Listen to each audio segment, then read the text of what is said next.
우리 하나님의 말씀 요한복음 8장 31절 말씀 보시겠습니다. 그러므로 예수께서 자기를 믿은 유대인들에게 이르시되 너희가 내 말에 거하면 참으로 내 제자가 되고 진리를 알지니 진리가 너희를 자유롭게 하리라. 우선 32절까지 봉독해 드렸습니다. 요한복음 8장은요. 초반부에 죄인이 율법 앞에 가면 죽음을 당하지만 그리스도 앞에 가면은 죄의 용서함을 받는다는 사실을 밝혀준 바가 있고요. 중반부에서는 예수님께서 당신이 세상의 빛이심을 선언하셨고 그 세상의 빛을 따르는 자들에게는 생명의 빛이 비춰질 것을 예수님께서 증언한 바가 있습니다. 예수님이 그런 세상의 빛이라고 했던 그러한 증언은 하나님의 아들이신 당신께서 스스로 증언하셨고 뿐만이 아니라 그를 보내신 아버지 하나님께서도 증언해 준 바가 있습니다. 그렇기 때문에 그 증언은 참되다는 거죠. 그 참된 증언을 믿지 아니하고 받아들이지 아니하는 자들은 결국 죄 가운데서 죽을 것을 선언해 주셨습니다. 이것이 중반부에 나타나 있던 내용이었고요. 오늘 이제 그 후반부에 들어갑니다. 후반부에서는 이제 그런 말씀을 중반부에서 그런 말씀을 하고 나서는 많은 사람들이 일단은 믿습니다. 그 믿는데 그들이 그 믿음이라고 하는 것은 사실은 메시아에 대한 어떤 단순한 지적 그런 것들을 수락하는 것뿐이었지 진심으로 깊은 그런 믿음을 가진 것은 아니었습니다. 이제 그 나중에 이제 나타나는 현상을 보면 알 수가 있겠지만은 그들은 조상 때부터 기다렸던 메시아가 있었어요. 근데 그 메시아에 대한 잘못된 지식을 가지고 있었습니다. 그 메시아에 대한 지식은 어떤 정치적인 그런 메시아였습니다. 그래서 반드시 다윗의 후손이 와가지고서는 다윗의 그 왕국을 다시 재건할 것이다. 그래서 지금 우리가 이렇게 로마에 속박되어져 있지만 이 속박에서 벗어나게 해주고 주변 나라도 다 그들을 갖다가 식민지화 시켜서 그 다윗 왕국이 그전처럼 옛 영화를 찾고 또 누리게 되어질 것이다. 그러한 메시아를 그들은 소망하고 꿈꿔왔던 것입니다. 그런 지식을 가지고 있던 메시아에 대한 상은 결국 참 메시아이신 예수님이 이 땅에 오셨지만은 그를 알아보지 못하는 결과로 나타나게 된 겁니다. 왜냐하면 참 메시아를 보려고 한다면요. 그 메시아가 왜 이 땅에 와야 되는지에 대한 지식이 잘 알아야 되고 뿐만이 아니라 그 메시아는 누구로부터 와야 되는지를 알아야 됩니다. 단순하게 다윗의 후손뿐만이 아니라 그는 하나님의 아들로서 이 땅에 와야 되며 그리고 구속주로 이 땅에 와야 된다는 사실을 알아야 돼요. 그리고 더 나아가서는 자기네들이 죄인임을 깨달아야 참 메시아상을 그들이 이렇게 형성할 수가 있고 또한 그것을 바라볼 수가 있는 겁니다.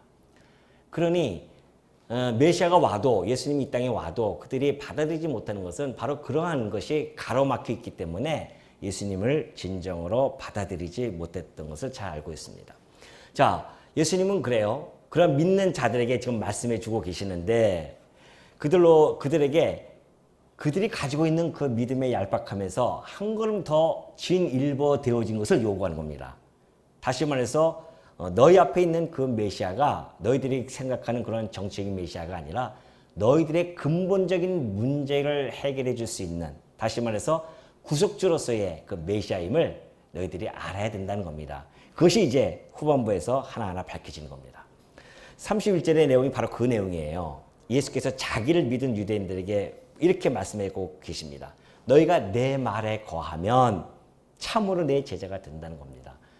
그러니까 그냥 듣고 그런가 보다라고 정도의 믿음이 아니라 여기서 말이라고 하는 건 로고스입니다. 그 말씀 곧 그 말씀 안에 거한다고 하는 것은 그 말씀을 그대로 액면 그대로 순수하게 받아들이고 순종하는 것을 이야기하죠. 그래야만이 참 제자가 되어집니다. 그때 당시에 참 제자가 있었고요. 참 제자 말고는 거짓 제자가 있었겠죠. 왜냐하면은 우리가 지난번에 살펴봤듯이 요한복음 6장 66절 보면은 그렇게 예수님을 많이 따라다니던 제자들이 있었습니다. 근데 우리 주님께서 육은 무익한 거야. 내가 너희들에게 말하는데 내가 말하는 것은 영이고 그리고 이것이 생명이라 그렇게 말씀해 준 바가 있습니다. 그때 그랬더니만 그때 많은 제자들이요 하나씩 다 떠납니다. 그의 제자 중에서 많이 떠나갔다 그렇게 표현되어 있거든요. 그러니까 제자라고 해서 무조건 예수님이 참 제자는 아니라는 겁니다. 제자라고 하는 것은 그냥 듣고 배우는 자들이죠. 그러나 그것을 듣고 배울 뿐만이 아니라 받아들이고 수납하고 그리고 영접하는 것 이것까지가 참 제자로서의 그런 자격이 주어지는 것이죠. 그러면 참 제자가 되어지면 어떤 현상이 일어나는가? 진리를 알게 된다는 겁니다. 진리를 알게 돼요. 진리는 누구입니까? 진리는 곧 그리스도시죠. 예수님이 오셔서 나는 곧 길이요 진리요 생명이니라 그렇게 말씀해 주신 바가 있기 때문에 진리라고 하는 것은 곧 예수님을 뜻합니다. 그러니까 참 제자가 돼야 그 스승을 알 수가 있는 겁니다. 아, 이분이 참 진리이시구나. 이 진리를 알게 되어지고 그 진리로 말미암아 자유롭게 되어지는 겁니다. 그리스도를 통하여서 자유롭게 되어진다는 것이죠. 그랬더니만 그들이 대답합니다. 33절 보니까 대답하되 우리가 아브라함의 자손이라 남의 종이 된 적이 없거늘 어찌하여 우리가 자유롭게 되리라 하느냐. 그러니까 그들이 가지고 있는 종의 개념, 자유에 대한 개념이 예수님이 지금 하시는 그 개념과는 전혀 상반되어진 개념입니다. 그들은 상반된 개념임에도 불구하고 오히려 또 그들은 자기네들의 역사를 왜곡하고 그렇게 있습니다. 자기네들은 아브라함의 자손이기 때문에 종이 된 적이 없대요. 그런데 여러분 우리 모세오경을 살펴보면은 거기서 계속해서 모세를 통하여서 밝혀주는 것이 뭡니까? 너희들이 애굽 땅 종 되었던 집에서 그러잖아요. 애굽 땅 종 되었던 집. 너희가 애굽 땅에서 종이 되어졌다는 것을 그렇게 밝혀줬는데 무슨 소리냐? 우리는 종이 된 적이 없다는 겁니다. 뿐만입니까? 북이스라엘은 아수르에게 종이 되어졌고 남유다는 바빌론에게 종이 되어졌고 메데 파사에 의해서 더 로마 시대까지 와가지고서는 다 속박되어진 그런 삶 아닙니까? 정치, 사회적으로 보더라도 그들은 종된 삶이었었고요. 종교적으로는 안 그렇습니까? 그들은 가나안 땅에 들어와서 애굽에 있을 때는 애굽의 신을 섬기고 가나안 땅에 들어와서는 아세라 목상, 바알 신들을 섬겼던 그들은 그런 자들이었습니다. 종교적으로도 종된 삶을 살아왔던 그들인데 어쩜 이렇게 뻔뻔하게 우리는 종된 적이 없다고 그렇게 이야기를 하죠. 그러니까 예수님께서 대답하시되 진실로 진실로 너희에게 이르노니 죄를 범하는 자마다 죄의 종이라. 종은 영원히 집에 거하지 못하되 아들은 영원히 거하나니 그러므로 아들이 너희를 자유롭게 하면 너희가 참으로 자유로우리라. 예수님이 말씀하시는 그 종에 대한 개념은요. 영적이면서도 근본적 개념으로 거슬러 올라갑니다. 아담으로까지 올라간 거예요. 아담이 타락함으로 말미암아 그는 아담 이후로부터 태어나는 모든 인간들은 죄의 종이 되어집니다. 죄를 범할 때마다 죄의 종이라고 하잖아요. 죄를 누가 정치합니까? 죄라고 규정하는 것은 율법이거든요. 그러니까 죄의 종이 되어진다고 하는 것은 곧 율법의 종이 되어진 거랑 마찬가지입니다. 율법에게 속박되어진 자들이에요. 벗어날 길이 없습니다. 올가미와 같아요. 벗어나면 벗어날수록 죄의 속박에서 벗어나면 벗어날수록 율법에서 벗어나면 벗어날수록 더욱 옥죄어 오는 것이 바로 율법이며 죄입니다. 그렇기 때문에 거기서 벗어날 자는 이 땅에 아무도 없다는 거죠. 그 죄에 대해서를 예수님이 좀 이야기를 해주고 있는데 이 죄의 사슬을 끊을 수 있는 자는 죄에서부터 자유로우신 하나님의 아들 외에는 없다는 겁니다. 그렇기 때문에 그 아들만이 너희를 자유롭게 한다는 거죠. 죄의 종이 율법으로 갇혀져 있는 자들이 어떻게 하나님의 집에 영원히 거할 수 있겠습니까? 하나님의 집에 영원히 거할 수 있는 자들은 아들만이 거할 수 있고 아들에 의해서 자유함을 받은 자만이 하나님의 집에 영원히 거할 수 있음을 예수님께서 말씀해 주고 있죠. 자, 아들이 너희를 자유롭게 한다니까 예수님께서 그냥 내가 진리니까 진리를 믿으면 자유롭게 돼. 그래서 이 자유라고 하는 것이 그렇게 쉽게 쟁취가 되어지는 줄 착각하시는 분들이 많이 있습니다. 그리고 그렇게 자유롭다고 자기는 그렇게 살아가는 자들이 많이 있어요. 그래서 예수 그리스도로부터 오히려 또 자유함을 누리는 자들도 많이 있습니다. 정말 그렇습니까? 여러분이 죄로부터, 여러분이 율법으로부터 자유함을 받은 그 자유함이 그냥 공짜로 거저 얻어진 것입니까? 결코 아니에요. 어떻게 우리가 자유함을 얻는지 한번 볼까요? 이사야서 53장 4절에 보면은 5절에서 잘 나타냈습니다. 그는 실로 우리의 질고를 지고, 그래요. 자, 그가 어떻게 우리의 자유함을 줬냐면은 우리의 질고를 져야 돼요. 그리고 우리의 슬픔을 당하여야 합니다. 뿐만이 아니라 찔려야 돼요. 뭐 때문에? 우리의 허물 때문에 그가 찔려야 됩니다. 그리고 우리의 죄악 때문에 그가 상함을 받아야 되며 우리가 평화를 누리기 위해서는 그가 징계를 받아야 된다는 겁니다. 우리가 나음을 받기 위해서는 그가 채찍질을 맞아야 돼요. 이런 희생과 대가 없이 어떻게 우리가 자유함을 얻을 수 있겠습니까? 죄의 사슬에서 어떻게 거기서 벗어날 수 있겠어요? 죄의 사슬이 얼마나 무서운지 아까 얘기했듯이 여러분 혹시 영화 보셨는지 모르겠네요. 타이타닉의 분노인가요? 거기서 제가 한번 지나가면서 살짝 봤더니만 그 그 신들의 싸움 아닙니까? 거기서 제우스가 쇠사슬에 묶여 있는데 불꽃이 그냥 타오르는데 제우스조차도 이것을 벗어날 수 없는 그런 사슬에 꽉 묶여서 꼼짝 못하고 있는 거예요. 전 그 장면을 보면서 이 말씀이 떠오른 거예요. 우리가 죄의 사슬에 묶였다고 하는 것이 저런 것이 아니겠는가. 도저히 우리가 풀어나갈 수 없는 그 불길이 막 타오르는 그런 사슬에 묶여가지고서는 우리 나올 수가 없어요. 그런데 거기서 나올 수 있는 유일한 방법은 내 대신 그리스도께서 이러한 찔림과 상함과 징계와 채찍을 고난을 받으셔야 된다는 겁니다. 아니, 육적으로도 자유함을 얻기 위해서는 희생과 피를 뿌려야 됩니다. 역사에서 우리는 잘 보여주고 있잖아요. 세계 역사도 마찬가지고 뭐 프랑스 시민혁명이라든가 뭐 미국의 남북 전쟁이라든가 이런 것들이 다 자유를 위해서 피를 흘린 것들 아니겠어요? 가깝게는 우리나라도 마찬가지 아닙니까? 5.18 우리 광주 민주화 운동도 마찬가지잖아요.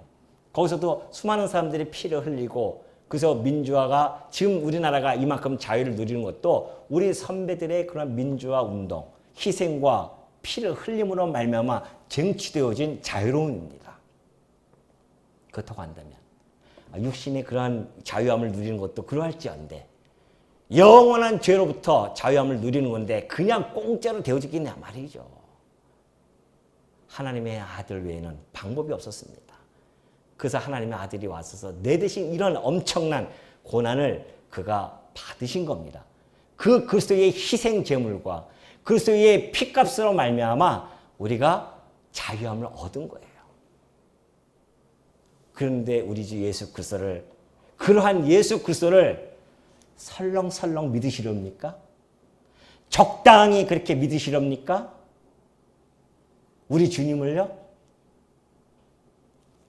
아니에요. 이제는 우리가 죽든지 살든지 주를 위하여 죽든지 살든지 해야 하는 존재들입니다. 우리 생명이 우리 게 아니에요. 우리의 머리 대신 그리스도의 것입니다. 근데 우리는 우리 그리스도를 갖다가 우리의 머리라고 하고 말은 잘해요. 우리는 그의 지체라고 말은 잘합니다. 그러나 그를 위해서 조금 더 희생하고 싶은 마음이 없습니다. 그를 위해서 조금 더 내 삶을 던져주고 싶은 마음이 없습니다. 정말 그분의 희생이 그렇게 값이 없는 겁니까? 아니잖아요.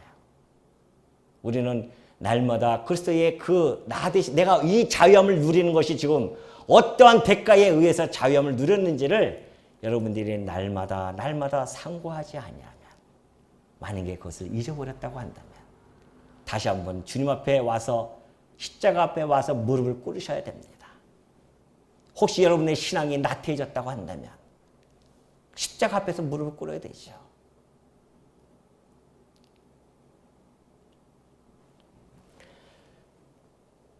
그것이 바로 자유함을 참으로 우리 그리스도의 그런 희생 제물로 인해서 우리가 자유함을 받았음을 우리는 잘 알 수 있지 않습니까?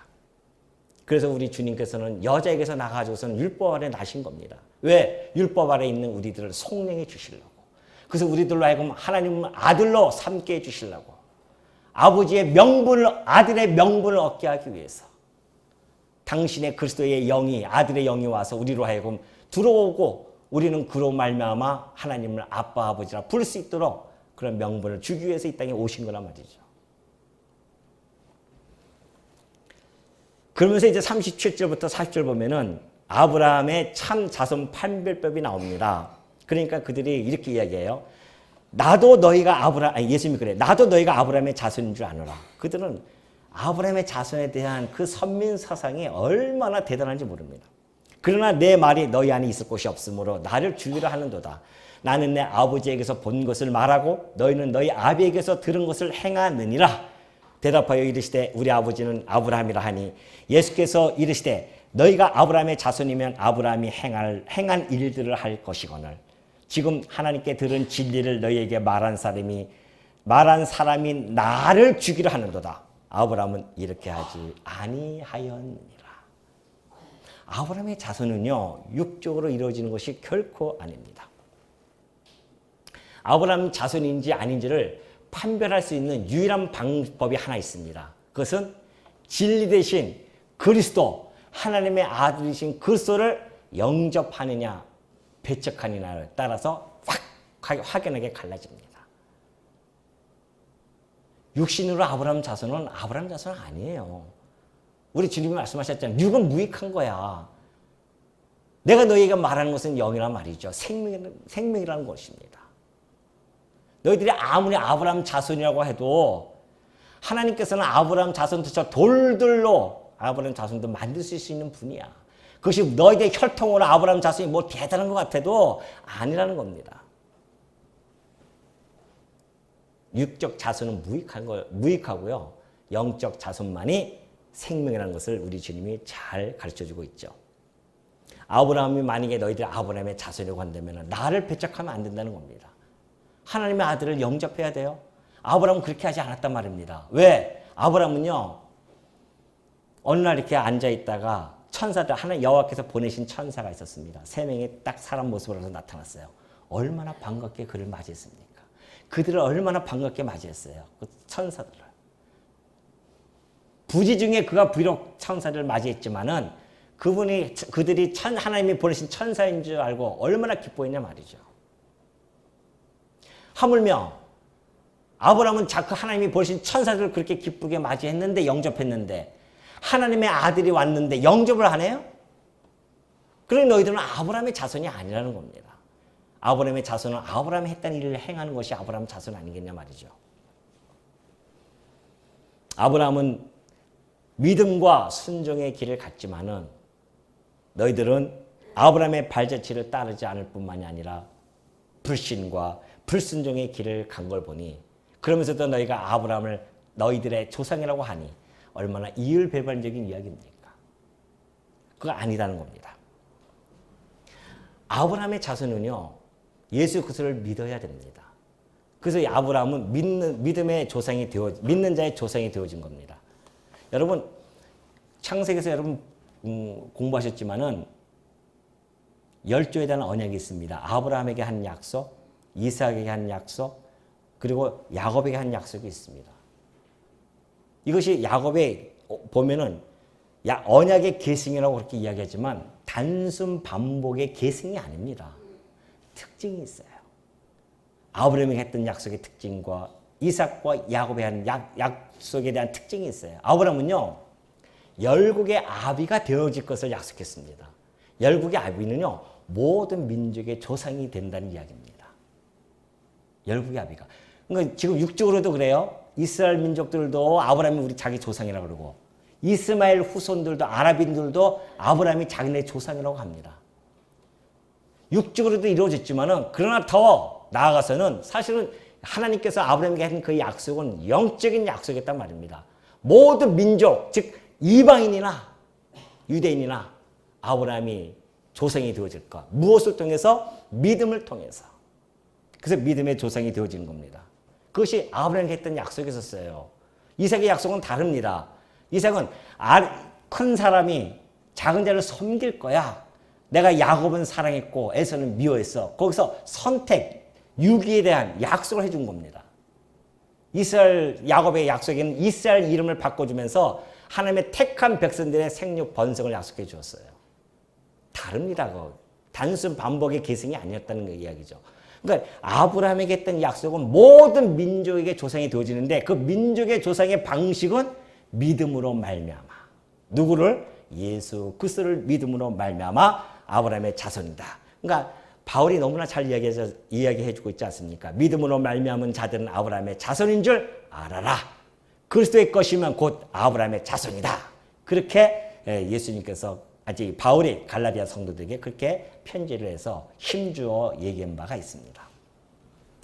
자, 41절부터 44절까지는요. 진리 거부로 드러난 그들의 출신지가 밝혀지기 시작합니다. 너희는 너희 아비가 행한 일들을 하는도다. 대답하되 우리가 음란한 데서 나지 아니하였고 아버지는 한 분뿐이시니 곧 하나님이시로다. 예수께서 이르시되 하나님이 너희 아버지였으면 너희가 나를 사랑하였으리니 이는 내가 하나님께로부터 나와서 왔습니다. 나는 스스로 온 것이 아니요 아버지께서 나를 보내신 것이니라. 어찌하여 내 말을 깨달지 못하느냐? 이는 내 말을 들을 줄 알지 못함이로다. 너희는 너희 아비 마귀에게서 났으니 너희 아비의 욕심대로 너희도 행하고자 하느니라. 그는 처음부터 살인한 자요 진리가 그 속에 없으므로 진리에 서지 못하고 거짓을 말할 때마다 제 것으로 말하나니 이는 그가 거짓말쟁이요 거짓의 아비가 되었습니다. 이들이 진리를 거부하는데 그들은 외모로 판단한다 말입니다. 외모로 판단하는 자들이기 때문에 자기네들은 아브라함의 적통이라 그렇게 강조를 하는 자들이죠. 그러나 우리 주님은 외모를 보지 않습니다. 그들의 중심을 보시기 때문에 우리 주님의 판단은 참되죠. 그래서 그분이 판단하는 것이 너희들이 아브라함의 만약에 자손이라고 딴다면 어찌 나를 받아들이지 못하냐 말이죠. 하나님의 아들인데. 너희들이 하나님을 꼭 아버지라고 하는데 실상은 그게 아니라는 겁니다. 그래서 하시는 말씀이 이 영적 혈통이 갈라지는 시금석은요, 바로 예수 그리스도, 아까 얘기했듯이 예수 그리스도를 받아들이느냐, 안 받아들이느냐, 거기에 달려져 있습니다. 진리를 거부하는 자들, 그들은 마귀의 후손들이요, 진리를 받아들이는 자들은 바로 하나님의 속한 그러한 아브라함의 자손들이라는 것을 잘 보여주고 있죠. 요한일서 보면 그래요. 요한일서 5장 1절에 보니까 예수께서 그리스도이심을 믿는 자마다 하나님께서 난 자라고 그렇게 얘기합니다. 요한이 그랬어요. 예수께서 그리스도이심을 믿는 자마다 하나님께서 난 자다. 그런 거죠. 그들은 하나님이 자기네 아버지라고 얘기했는데 예수님께서는 아니다. 너희 아버지는 하나님이 아니고 마귀라는 겁니다. 그들의 손은 통탄할 일이 아닙니까? 정말 그들로서는 도저히 용납할 수 없는 그런 단어가 우리 주님의 입술을 통해서 지금 터져나온 겁니다. 그들의 실체를 그들에게 밝혀줍니다. 그들의 아비의 정체를 밝혀주는 사건이에요. 그러니 그들이 예수님을 지금 받아들이지 못하고 그리스도의 이심을 믿지 못한다고 하는 것은 하나님께 속한 자가 아니라는 겁니다. 하나님께 속하지 않으면 누구에게 속했겠어요? 마귀에게 속한 것이죠. 오늘 우리 성도님들은 예수가 그리스도이심을 믿습니까? 시원찮아요. 아직 시원찮으신 것 같아요.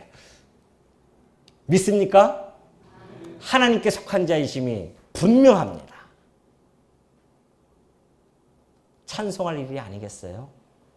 아무나 믿어지냐 말이죠. 예수가 그리스도를 어떻게 아무나 믿어집니까? 하나님께 속한 자이기 때문에 믿어지는 겁니다. 아비 마귀에게 속한 자들은 절대 안 믿어진다니까요. 그들은 들을 귀가 없어요. 43절을 보면 그러죠. 어찌하여 내 말을 깨닫지 못하느냐? 너희들이 내 말을 깨닫지 못하는 걸 보니 이는 내 말을 들을 줄 알지 못하기 때문에 그렇다는 겁니다. 무슨 말씀입니까? 일찍이 예수님께서 그런 말씀을 종종 하셨습니다. 들을 귀 있는 자는 들을지어다. 그렇다고 한다면 들을 귀가 있고 듣지 못할 귀가 있습니다. 우리 다 귀 있는데요. 항상 예수님이 하시는 말씀은 뭐예요? 육은 무익하고 내가 말하는 것은 영이다. 그걸 늘 우리가 베이스로 깔고 성경을 보아야 됩니다. 들을 귀는 영적인 귀예요. 아무나 듣는 걸 들을 수 없단 말입니다. 하나님께서 들을 귀를 줘야 돼요. 누구의 음성을? 아들의 음성을 들을 귀를 받은 자만이 들을 수가 있습니다. 그러니까 예수님이 그러잖아요. 이제 요한복음 나오겠지만은 내 양은 내 목소리를 듣는다고 했습니다. 양은 목자의 음성을 들어요. 자기 목자의 음성을 안단 말입니다. 하나님의 양들은 그리스도의 목자의 음성을 알아요. 오늘 여러분들이 예수 그리스도의 지금 음성을 듣고 알아들었다고 한다면 하나님께 속한 자이며 그리스도의 양이 틀림이 없는 사실입니다. 들려지기 때문에. 근데 너희들이 깨닫지 못하는 거 보니까 들을 줄을 알지 못하는 거다. 왜? 그들은 마귀의 후손으로서 마귀의 자손으로서 마귀의 아비와 공통점이 있어요. 마귀는요, 공중 권세를 잡으려고 첫 아담을 쓰러뜨리고자 얼마나 계획을 썼는지 모릅니다. 진리를 배척하고 거짓으로 일삼아서 마침내 첫 아담을 쓰러뜨렸습니다. 이 마귀의 후손들이 나타나가지고서는 지금 하나님의 이 아들, 곧 둘째 아담으로 오신 그리스도를 진리를 배척하고 쓰러뜨려서 죽이려고 하는 것이 바로 그 아비와 똑같은 행동을 지금 취하고 있는 중이란 말이죠. 우리 주님이 그걸 모르시겠습니까? 너무나 정확하게 간파하시고 그들을 향해서 마귀의 자식이라 그렇게 이야기하잖아요. 마태복음에 보면요, 독사의 자식들아 그래요. 독사의 자식들아. 일찍이 창세에서 얘기했던 독사의 마귀, 이 뱀의 후손들이 여인의 후손을 갖다가 뒤꿈치를 물는 것처럼 그 독사의 자손들이 나타나서 지금 둘째 아담이신 그리스도를 넘어뜨리고자 얼마나 애쓰는지 모릅니다. 우리 주님이 그걸 너무나 잘 알고 계시기 때문에 지금 이렇게 말씀을 해주고 있는 겁니다. 45절부터 47절까지는 마귀에게 속한 결정적인 증거가 또 한 번 드러나는데요. 그것이 바로 진리에 대한 거부입니다. 내가 진리를 말함으로 45절 내가 진리를 말함으로 너희가 나를 믿지 아니하는도다. 너희 중에 누가 나를 죄로 책잡겠느냐. 내가 진리를 말하는데도 어찌하여 나를 믿지 아니하느냐. 하나님께 속한 자는 하나님의 말씀을 듣나니 너희가 듣지 아니하면 하나님께 속하지 아니하였음이로다. 그래요. 진리를 말하는데 믿지를 않아요. 하나님께 속한 자와 마귀에게 속한 자에 나타나는 두드러지게 나타나는 증상 하나가 바로 이겁니다. 진리를 말하면 받아들이는 자가 있고 진리를 말하는데 배척하는 거다. 그러니까 진리를 거부하느냐 진리를 받아들이냐 따라서 하나님께 속한 자냐 마귀에게 속한 자냐가 극명하게 달라집니다. 우리는 하나님에 속한 자가 틀림없잖아요. 이 아침에 여러분들이 왜 이 자리에 나오셨습니까? 하나님의 말씀을 듣고자 나온 거 아닙니까? 하나님의 말씀을 듣고 여러분들 마음속에 아멘으로 화답하고 있지 않습니까? 그렇다고 한다면 여러분들은 분명 하나님께 속한 자이며 하나님의 자녀임이 틀림없다는 사실이죠. 이것이 얼마나 우리들에게는 행복한 일입니까? 이 행복을 우리는 지금 누리고 있지 않습니까? 그러면서 48절부터 50절까지는요. 죄악 선고에 대한 반응이 그들에게 나타나는데요. 아주 극렬하게 나타납니다. 유대인들이 대답하여 이르되 우리가 너를 사마리아 사람이라 또는 귀신이 들렸다 하는 말이 옳지 아니하냐.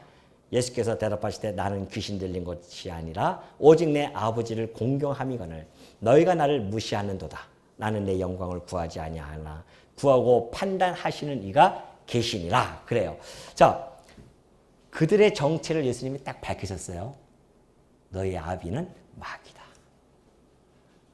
그들로서는 청청병력 같은 소리 아니겠습니까? 여러분도 생각해 보십시오. 만약에 그들의 입장으로 간다면 그들의 조상으로부터 시작해서 자기는 아브라함의 자손이라고 그렇게 그 선민 사상에 아주 굳게 그 자부심을 가지고 있던 자들이 있었습니다. 자기네들은 하나님의 자녀라고 그렇게 믿고 있던 자들이 있었어요. 그래서 자기네들은 늘 구원에 이른다고 생각했던 자들이 있었습니다. 자기네들은 다 그렇게 믿고 있었어요. 이방인들은 구원을 못 받는 자들, 그렇게 그들은 마귀의 자녀들, 그렇게 판단하며 살아왔던 자들이 있었는데 예수님이 등장하시고 나서 완전히 판세가 확 바뀌어버린 거예요. 너희들이 바로 마귀의 자녀라는 것이죠. 그러니 그들로서는 극도로 흥분하지 않을 수 없고, 그래서 그들의 욕은요, 가장 그 당대에 가장 심한 욕이 사마리아인이다, 그런 이야기 있었습니다. 사마리아인이면은 상종도 하지 못할 자이다, 그런 뜻이에요. 그리고 귀신이 들렸다고 하는 것은 너 미쳤다는 겁니다. 예수님에게 급기야 그들은 너 사마리아인이다, 너 귀신이 들렸다, 그러면서 그들은 예수님을 대해서, 진리에 대해서 그러한 반응을 심하게 보여주고 있습니다. 그럴 수밖에 없습니다. 이 진리를 대하는 이 거짓 세상은요, 항상 모욕적으로 대합니다. 진리를 대할 때. 왜? 그들은 잡혀먹기 위해 태어난 그런 이성 없는 짐승과도 같은 자들입니다. 수용할 수가 없어요. 진리를 받아들일 수가 없단 말입니다. 그래서 결국은 우리 진리를 전하는 자들을 미쳤다고 볼 수밖에 없는 겁니다. 바울도 동일하게 그런 모욕을 당한 적이 있습니다. 그 총독들 앞에 나가서 예수님께서 죽으셨다가 사흘 만에 부활하셨습니다. 진리 아니에요? 역사적인 사실이란 말입니다. 진리예요. 근데 그들이 듣고는 뭐라고 이야기합니까? 베스토 그 총독이 바울아, 네가 미쳤도다, 그렇게 얘기합니다. 이 세상은요, 거짓 세상은 진리를 이야기하면 미쳤다고 그렇게 얘기하는 곳입니다. 그러니 여러분들 정신 바짝 차리셔야 됩니다. 마치 이 세상이 우리가 살아갈 세상처럼 착각하시면 안 돼요. 여러분의 시민권은 하늘에 있는 자들입니다. 비록 육신을 우리가 이 땅에 묻고 살아가는 자들이지만, 같이 밥을 먹고 같이 어울리면서 살아가는 자들이지만, 그들의 마음속으로는 우리를 미쳤다고 바라보는 자들입니다. 현혹당하면 안 됩니다. 그래서 우리 성도들이 소중한 거 아니겠어요? 성도들은 누가 우리 성도를 향해서 미쳤다고 합니까? 진리를 이야기하면 그 진리에 함께 동참이 되어지고, 밤새도록 그 진리를 가지고 담소를 나누어도 시간 가는 줄 모르고, 그것이 성도가 그래서 함께 그리스도 안에서 지체되어진 자들의 특징이란 말입니다. 그리스도 안에서의 성도들끼리 진리를 담론을 같이 이야기하면은 즐겁고 기쁘잖아요. 세상 사람들한테 진리 얘기해 보십시오. 손살이 칩니다. 속으로는 미쳤다 그러고. 우리는 반드시 부활할 거야. 예수님은 반드시 오셔. 얘기해 보시라니까요. 미쳤다고 하지. 그런 세상 속에 우리가 지금 몸담고 살아가 있는 자들입니다. 근데 정신을 놓고 살아요? 큰일 납니다. 그 세상 시리에 그냥 흔들려서 그대로 끌려갈 수밖에 없는 연약한 믿음을 가지면 그렇게 간다니까요. 그래서 항상 깨어 기도하라는 이유가 거기에 있습니다. 성도는요, 늘 깨어 기도해야 됩니다. 그런 시류에 휘말려 가지 아니하도록 깨어 기도해야 하는, 그것이 바로 그리스도의 군사로서 날마다 준비하고 싸우는 임전무태의 그런 자세, 이것이 바로 그리스도의 참 군사의 모습이라는 것을 여러분들이 꼭 명심하시기 바랍니다. 예수님께서 그래요. 나는 내 영광을 구하지 아니. 너희들이 나를 무시하지만은 나는 내 영광을 구하지 아니하니 구하고 판단하시는 이가 계실 것이다. 나는 내 명예를 얻기 위해서 너희들이 지금 나를 모욕하고 무시하고 막 그러는데, 나는 너희 앞에서 내가 내 명예를 회복하기 위해서 너희들과 싸우고 이러지 않겠다는 겁니다. 왜? 당신의 명예 회복은 누가 해주십니까? 아버지께서 하실 거야. 내가 너희들에게 그걸 보여줄 것도 없다. 내 아버지께서 내 명예를 회복시켜주고 내 명예를 돌보실 것이며 내가 의롭다는 것을 아버지께서 판단해 주실 거다라는 사실을 밝혀주시고 있습니다. 자, 51절부터 53절까지는요.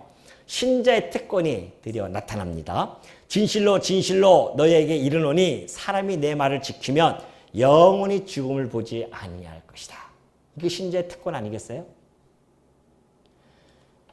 내 말을 지키면 아까 똑같은 이야기입니다. 내 말에 그 그리스도를 영접하고 그 안에 들어가 있는 자들은 그리스도의 말씀 안에 거하는 자들은 영원히 죽음을 보지 아니할 것이다.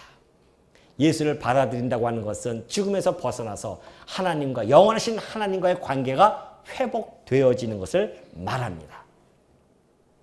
우리는 영원히 죽지 아니한다는 것이죠. 유대인들이 묻습니다. 아, 네가 지금 귀신 들린 줄 아노라. 아브라함과 선지자들도 죽었거늘 내 말은 사람이 내 말을 지키면 영원히 죽음을 맛보지 아니하리라 하니 너는 이미 죽은 우리 조상 아브라함보다도 크냐? 또 선지자들도 죽었거늘 너는 너를 누구라 하느냐? 그래요. 그들이 불신할 수밖에 없는 것. 자, 죽음이라고 하는 것은요.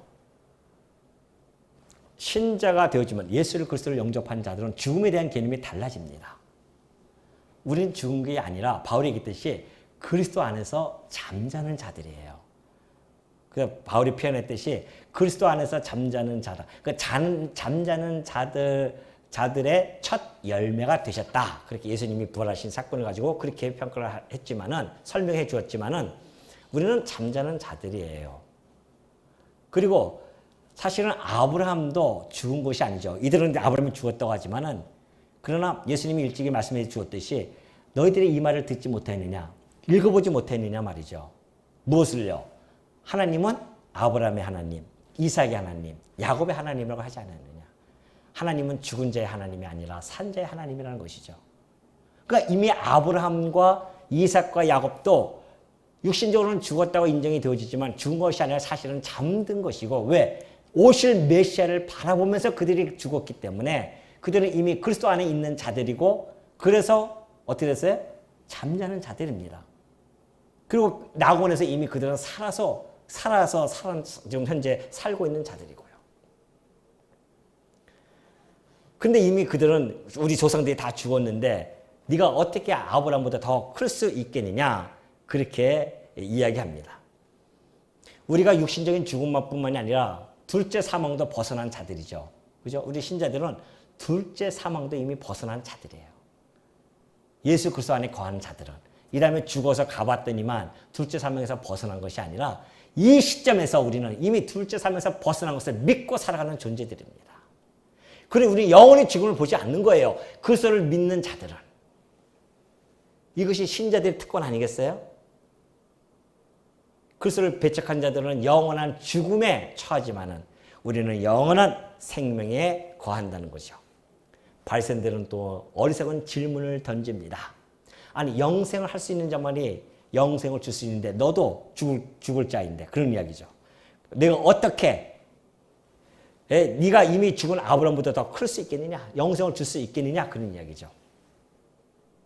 근데 예수님이 그런 말씀을 해요. 야, 이 거룩한 것을 너희들이 개에게도 주지 말고 진주를 돼지에게 주지 말라. 왜? 그들은 그것을 다 짓밟아버려요. 그리고 결국은 뒤돌아서서 몸을 그 준자를 상하게 한다고 했죠. 이 짝입니다. 똑같아요. 지금 그 진리를 그들에게 던져줬는데도 불구하고 그들은 개와 돼지 같아서 그 진주를, 그 거룩한 것을 짓밟아버리고 있는 중입니다. 예수님을 철저히 모욕하고 있는 중이에요. 짓밟아버리고 있는 중이란 말입니다. 그때 예수님께서 하시는 말씀이 대답하시되 내가 내게 영광을 돌리면 내 영광이 아무것도 아니오니와 내게 영광을 돌리시는 이는 내 아버지시니 곧 너희가 너희 하나님이라 칭하시는 그이시라. 너희는 그를 알지 못하되 나는 아노니 만일 내가 알지 못한다 하면 나도 너희같이 거짓말쟁이가 되리라. 나는 그를 알고 또 그의 말씀을 지키노라. 그래요. 자, 아브라함보다 큰 자임을 예수님이 직접 너희들에게 밝히지 않아도 하나님 아버지께서 내가 아브라함보다 큰 자임을 증언할 것이라고 그렇게 말씀해 주고 있죠. 그럼 사실 말씀이 너희들이 날 지금 믿지 못하는 이유는 너희들이 아버지라 부르는 그 하나님을 너희들이 진정으로 알지 못하기 때문에 그렇다는 것이죠. 그들이 부르짖는 것은요, 하나님의 이름뿐입니다. 사실은. 하나님을 제대로 몰라요. 그들은 그 하나님 이름도요, 성경을 읽을 때 야훼라는 글자가 나오면 읽다가 멈춥니다. 왜?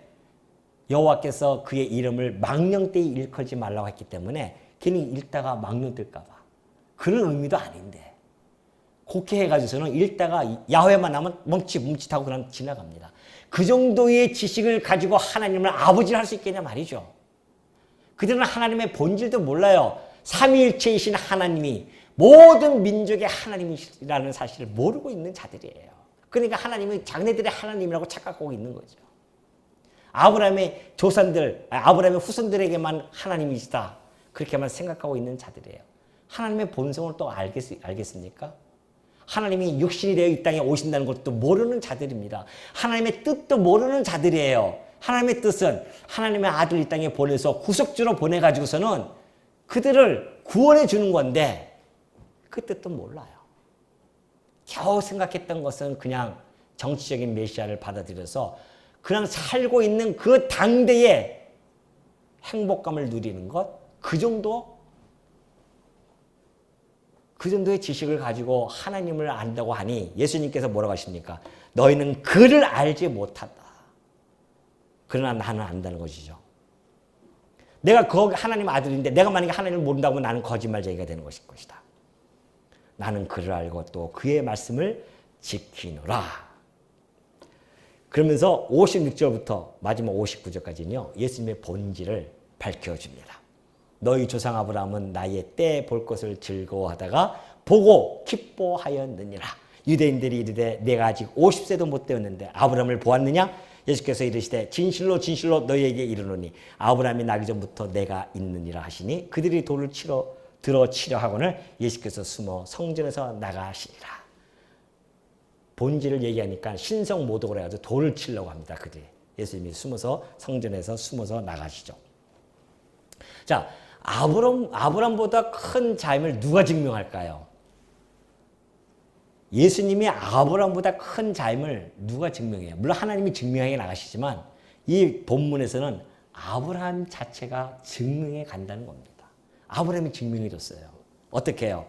너희 조상 아브라함은 나의 때 볼 것을 즐거워하다가 보고 기뻐하였다는 겁니다. 어떻게 기뻐했을까요? 일찍이 하나님께서 아브라함에게 나타나셔서 약속을 해준 바가 있죠.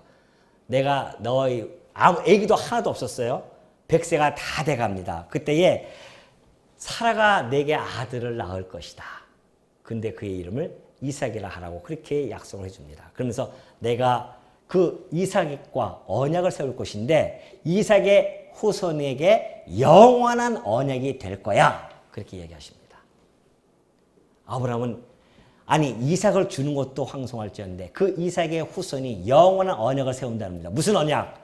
그로 말미암아 그 후손으로 말미암아 천하 만민이 복을 얻을 것이라는 겁니다. 아브라함이 선지자예요. 우리처럼 우둔한 사람이 아닙니다. 얼마나 센스가 있는지 그 말씀의 뜻을 알아들었어요. 아, 메시아를 보내신다는 뜻이구나. 그래서 메시아 때를 바라볼 것을 즐거워하고 있었단 말입니다. 언제나 올까? 언제나 올까? 그 메시아가. 즐거워하고 있었습니다.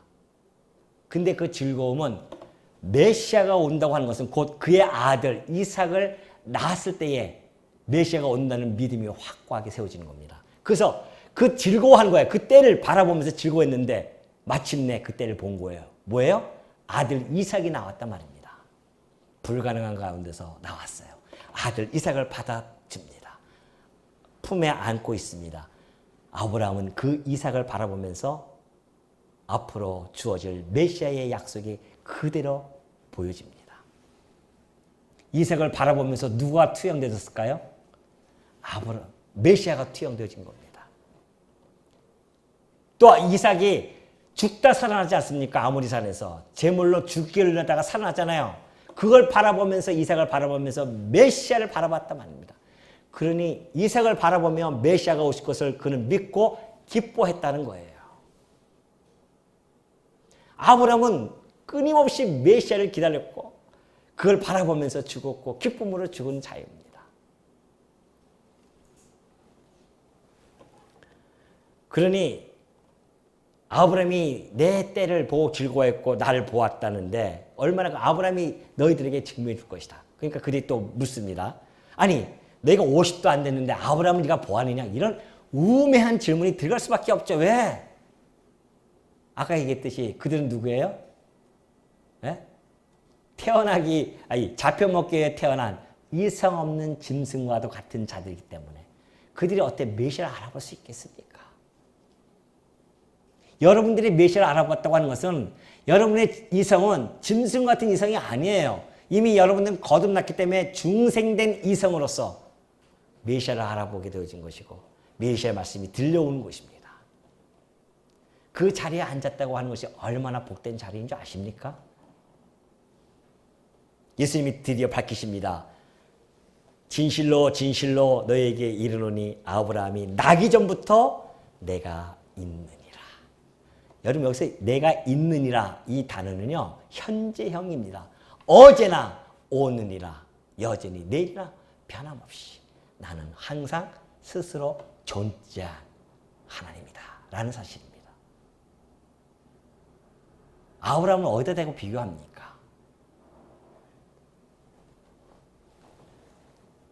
우리 주님은요 어떤 시대를 막론하고요 역사의 역사적인 시간에 얽매이지 않는 분이십니다. 회전하는 그림자가 없으신 분이에요. 어제나 오늘이나 변함없는 분이십니다.